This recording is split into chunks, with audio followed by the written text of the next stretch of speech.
mobility isn't always there, but it's there more often.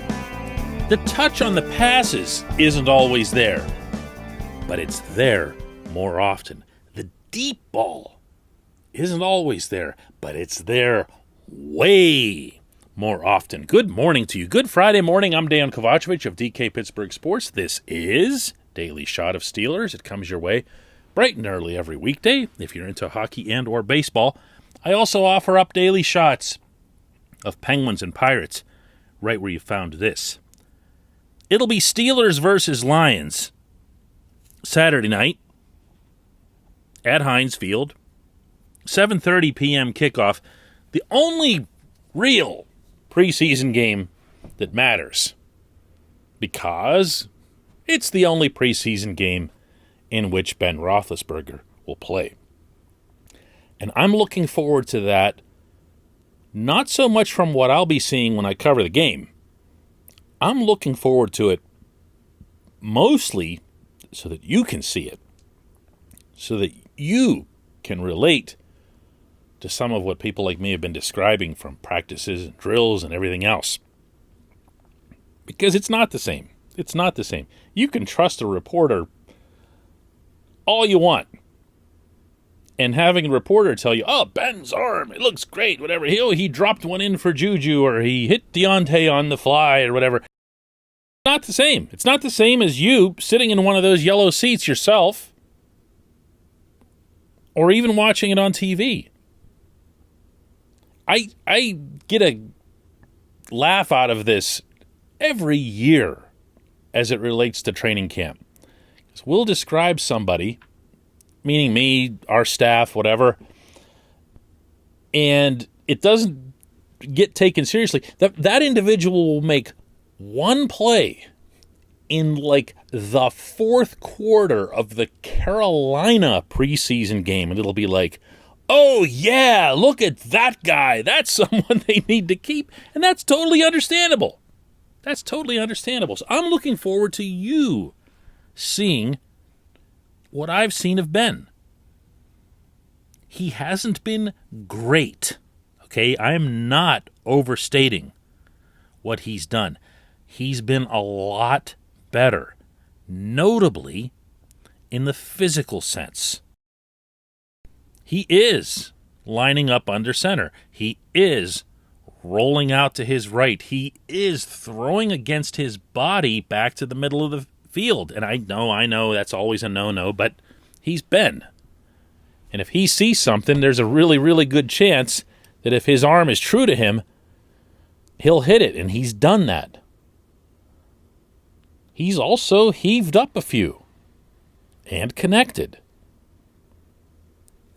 And that, for me, is the most compelling evidence that what we saw of him in 2020 really was kind of a flawed product as the result of his elbow surgery. This is what Ben had to say yesterday about where he is right now. Yeah, I feel great. My arm feels really fresh and feels good and feels back to normal. This portion of Daily Shot of Steelers is brought to you by Point Park University. Choose from nearly 100 career-focused programs leading to bachelor's, master's, and doctoral degrees. Choose where and how you'll do that learning, whether it's at Point Park's beautiful downtown Pittsburgh campus, whether it's online or maybe a flexible hybrid format. Find out more at pointpark.edu. If you heard in Ben's voice there an upbeat tone, you're not mishearing. He's having a good time. He's enjoying himself.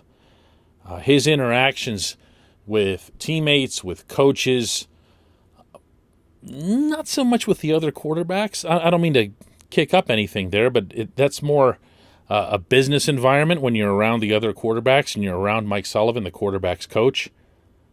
But in the other settings, he's joking. He's having a good time. I watched him this week more than once just come and hang out with the offensive linemen. I also saw him, for what it's worth, have a good time with his kids, who he brought along to Heinz Field a couple days ago in a pretty nice scene. He looks like he's in the right state of mind. He sounds like he's in the right state of mind. And that begins, I have no doubt about this, with the arm. Anyone who's had elbow surgery will attest that it doesn't just impact the elbow.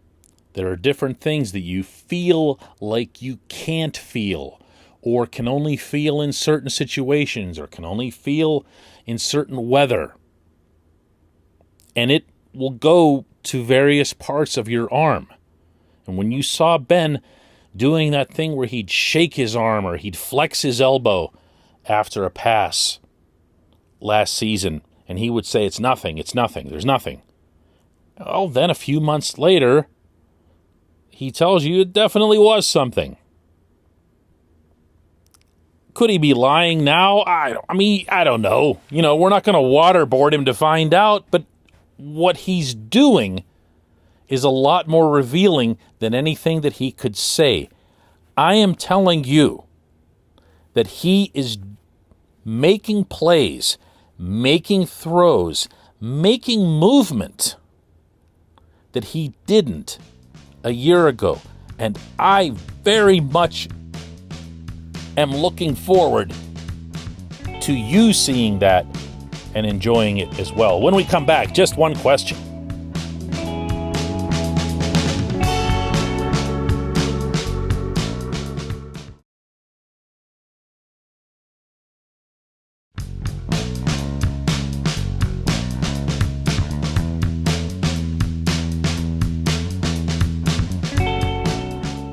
Welcome back. It's time for Just One Question. That's brought to you on this program always by the personal injury law firm of Luxembourg, Garbett, Kelly, and George, LGKG. They represent people who are hurt in car accidents, who need assistance with workers' comp, who filed medical malpractice claims.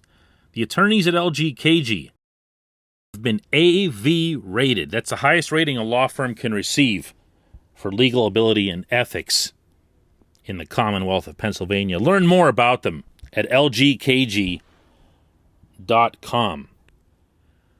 Our question comes from Jeff, who asks, is anyone keeping score on the NFL players being vaccinated versus not vaccinated? I'd love to know what percentage of guys on the fringe are vaccinated versus those who are sure to make a team.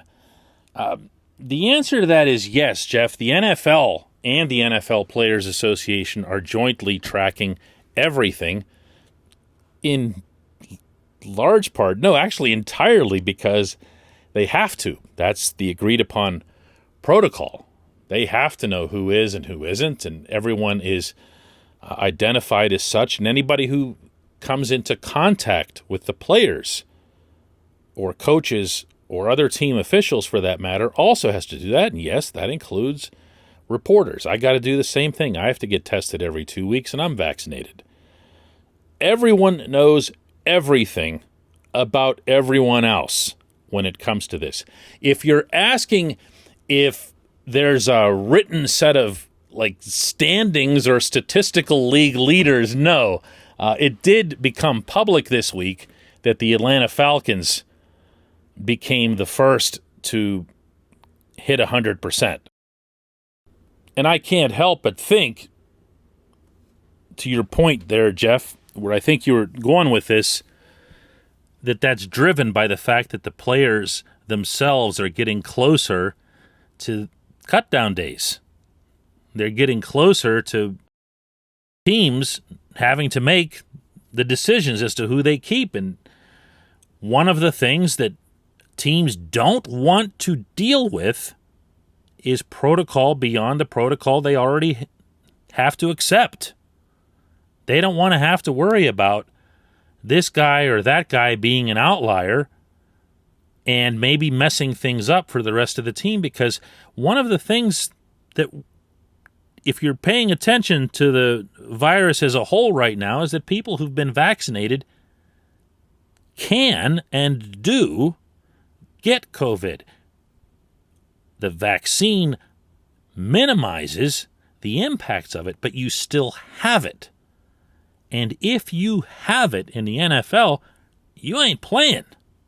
So the better of a job that teams can do keeping that thing out of their world, the happier they're going to be.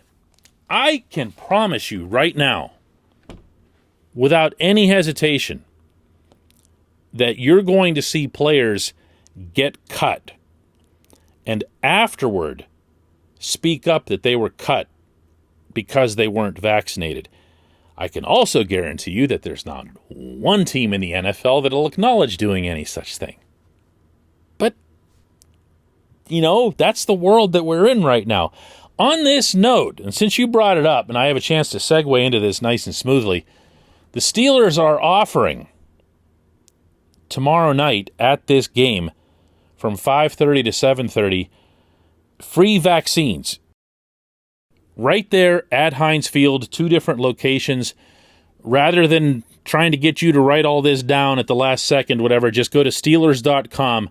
You'll have a very easy time finding out all the specifics. I appreciate everybody listening to Daily Shot of Steelers. We'll do another one of these on Monday. Enjoy the game.